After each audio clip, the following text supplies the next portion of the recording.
All right, good morning. Happy, first of all, that we're off to a good start this week because Brent Venables remembered Julie Venables' birthday, which is today. So happy birthday to Julie Venables today. And so we're off to a better start because last year he forgot. And so we're ahead of the game this week. But biggest thing, really just reiterate, hey, I'm very happy and excited that our team's 2-0. That's the objective. We certainly, at this point, wanted to be 2-0, and that's where we are. And excited about another opportunity to play at home this week. Always, great to get back again here at home. We appreciate every one of these opportunities. It's like I tell our team every week, literally every week to me is a season of its own. And you learn from that season each and every week. I don't ever look at the totality of it. I look at 1 week, one bite at a time. And looking at the first 2 games, I think there's a lot of positives. I mean, a bunch of individual performances that have been excellent. Bunch of improvement in some areas. Some guys that are playing at a high level for us, but there's no question we got a lot of areas that we got to improve in if we're going to reach our potential, as a team. So, but at the end of the day, it's about winning, and we've been able to do that. Again, another opportunity this week, see if we can improve. South Carolina State, always talk about Buddy Pugh. He's one of my favorite people. His son works here for us in the compliance department, does a great job. And this is a football team, just like, most teams out there, that they got some dudes, they got some players, and everybody does. I don't care who it is, everybody's got some players. And if you don't show up and you're not ready and you make mistakes and you do stupid things, like take touchdowns off the board, and then you put yourself in jeopardy. So this is a football team. When you look at their offense, they got a good quarterback. He leads them in rushing as well. He's a savvy guy, got good instincts. Their left tackle is an NFL player, a guy we signed or recruited, and ended up having to go to a different route. But he's a 6'7" guy that there'll be a lot of scouts watching this game, a lot of scouts watching this tape. To watch the matchup with that left tackle against our defensive end. So very good football player. And they got a bunch of skilled guys. Defensively, their 2 best players are number 10 and 34. 10 is Anthony Waters' brother. We had him in camp and knew we were close on him. And he's what we thought he would turn out to be. He's a long, athletic kid that brings good pressure off the edge. 34 is a very productive player, a little bit like Jalen Williams. He's just a guy that doesn't quite have maybe some of the measurables, but he is a really good football player that shows up on tape. And then on the back, they're young up front, very young and inexperienced up front, freshman D tackles, but very experienced on the back end, all seniors and juniors. So again, for us, it's just trying to clean up execution, trying to get better.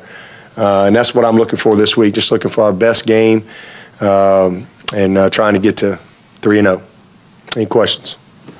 Coach, obviously unfortunate to lose Hunter Renfro, but it seems like that's the one unit in which you could afford a loss right now.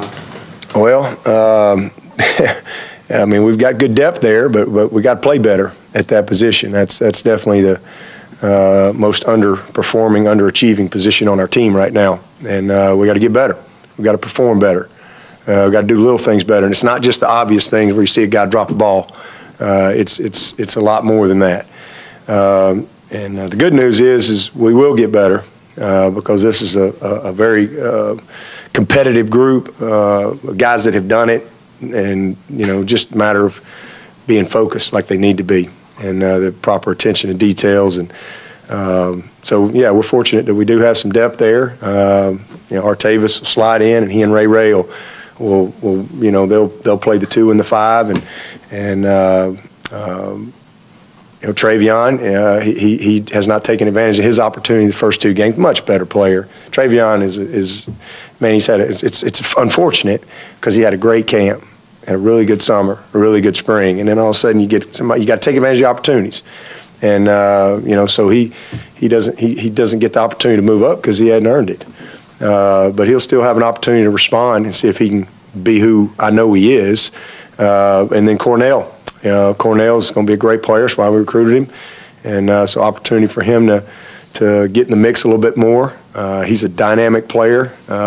He's a guy that regardless of whether anybody got hurt or not, you were going to see him more and more as we go through the course of the season as that kid gets settled in. But, we'll be fine. We'll be fine there. So I hate it for Hunter, and because, we went the other night, he was going to still be able to play. And not miss any time, and it was a situation they were going to fix it after the season. But then, and really, if it was any other position, he would play. But then, because he could catch the ball, but the problem was being able to, tuck the ball because you're going to kind of lose that being able to bend the wrist like that.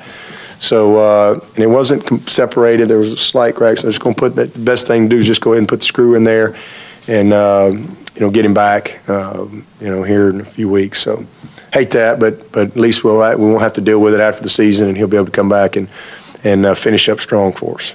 Coach, so much for that adage. Your biggest improvement is usually between week 1 and week 2. You've actually, I would submit, took a step back this past week. Is there a simple explanation, or is this a matter of turning on the switch and yeah, well, I think we have been pretty consistent defensively outside of horrendous 5 minutes of football to finish the game when we get up 17. Other than that, we've had some very consistent performances on defense. You can't paint with a broad brush. It's so easy to do that. I have to look at everything, and there's a lot of good things going on. A lot of good things.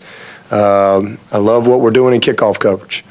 I love what we're doing in punt return, despite, taking a touchdown off the board. But all those things matter. We're just not executing cleanly. We did a great job on first down. I think we averaged 5.1 yards on first down. Our goal is 50% of the time to average 4 yards or more, and we were 4 yards or more 50% of the time. We hit our goal. I look at the quality control. I look at our what it takes chart and things that and we're doing a lot of good things. And again, you average 5.1 yards on first down. We just can't get in rhythm because we can't catch the ball right now, and that affects everything. And it's really as simple as that. When we pitch and catch a little better, everything else will be better. It's not really any more complicated than that. It would be more complicated if we couldn't get open, if we couldn't block people, if plays weren't there, things like that. So right now it's just a matter of us cleaning up the execution and getting the focus the way it needs to be.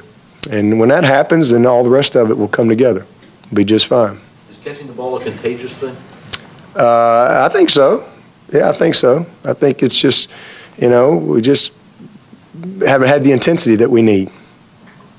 It's a matter. Intensity brings about concentration and attention to details, and we've been poor in spots. Been really good at times, but we're a 50-50 group right now, and you can't be 50-50 at that position. And again, because it affects. It's just like the offensive line. Their entire joy in life is to see the chains move. They get to run 10 more yards or 20 yards because we made a play, and so it's frustrating. And that's kind of what I challenge those receivers on. Hey, I'm gonna put you in there at running back and let you pick up that Ben Boulware blitzing through there, like Wayne Gallman and them have to do. Put you at left guard. Everybody has a job to do, and right now we can't get in rhythm because we're so inconsistent in our execution, and then it just kind of affects other things. But it's a 2 games. We've played 2 games, but I tell you, I have an appreciation for winning. And that's what I told our team. I ain't ever going to be a guy that don't appreciate winning, and I don't ever want to be a part of a program that doesn't appreciate winning. Because it's hard. It's hard to win. And at the end of the day, It's how you respond. It's how you handle adversity. And it's unfortunate that we went to sleep at the wheel defensively, and give them some credit. Man, those kids are playing their butts off, and they're fighting and scratching and trying to win a ball game, and they got some good players. I tried to tell y'all, Troy's got some guys. This is going to be nobody wants to listen to that. Nobody wants to give the other team any credit. I told you last week, this football team right here is pretty good. Well coached, buttoned up, knew what they were doing. And when you drop touchdowns, you just throw a ball on the ground and take touchdowns off the board. Instead of a 17-point lead, you got a 24, 31-point lead. And then when you go to sleep defensively with 5 minutes to play with a 17-point lead. So all the stuff, at the end of the day, what our offense did those last 3 drives is something positive to build on, because it was really the way it's supposed to be. So I was very proud of that. Touchdown, field goal. Very good rhythm, and so hey, it's all about getting better. And I appreciate how they fought through the adversity. I appreciate how they hung in there and found a way to win the game. Those are all great things that I value, because I've done this a long time. I know how hard it is to win, and to win consistently, and especially to win when you're not playing well. That's really hard to do. So we got it done, and then you come in here and you celebrate that, and you come in here on Monday and it's get right day. And that's what yesterday was, get our mind right. And I love how our team responded. Very open, very candid, very honest. Everybody understands what we got to do. We're on the same page. Onward. Were you surprised with what Deshaun said yesterday? And No, not surprised. I talked to Deshaun, and I think it's just him being a leader. First of all, he don't owe anybody an apology. He don't owe anybody an apology. But that's just, I think him being a leader and trying to maybe deflect a little bit. But he's the least of my worries. He told us that he and some of the guys he felt like they weren't having as much fun out there, and they needed to learn how to have fun. You don't have fun when you don't play well. How do you draw the line between having fun and being ultra focused on details? I don't know. That sounds so simple. Well, let's go have fun. First of all, the fun's in the winning. If you ain't having fun winning, wait till you lose a couple. Then let's do that interview. All right? That's all a bunch of stuff to write about in the paper. We ain't playing well. And when guys aren't playing well, not playing to the standard that everybody knows that they're capable of, it's frustrating. Because you know why? Because there's pride in performance here. These young men have pride in their performance. But that's one of the things that I loved about that locker room Saturday. Loved it. And I was very anxious to see how the locker room was going to be after the game. And it was awesome to see them celebrate. It was awesome to see them, celebrate the win. And I love that. That's what it's all about. Yes, we got a lot of crap we got to fix. We got to clean up. We got some guys that can play better, play their potential. All right? But that will come. And when it does, man, it's amazing how the fun happens. It's amazing. When those chains are moving, there's a lot more fun going on. Did Deshaun speak to the team yesterday in maybe the same terms? No. He talks to his guys. I mean, we all talk as a team. We all sit in here. We like I said, yesterday was a get your mind right day. Get everybody on the same page day. Offense, defense, everybody in here together. Here's the reality. All right? Let's go to work. The last 4 games, we've seen Christian Wilkins play a lot of different roles. He's caught a pass from a punter. He's moved from DN to D tackle. He caught a touchdown this past week. Where did all that originate to see he's so much more than just a defensive end? And have we seen the last little addition to what he can do? We don't start catching the ball, might put him in the slot. You never know. Never know. He's just a player, man. I mean, he's a great player. It originated in his DNA at birth. He's just a gifted guy with a great spirit that loves to play, loves to work, loves to grind. incredibly confident in what he does. And, you know, as we watched him all last year, and we had him on the punt team, and I'm watching him, I mean, he's just running around. He's staying flat-footed into a backflip. He was a great basketball player in high school.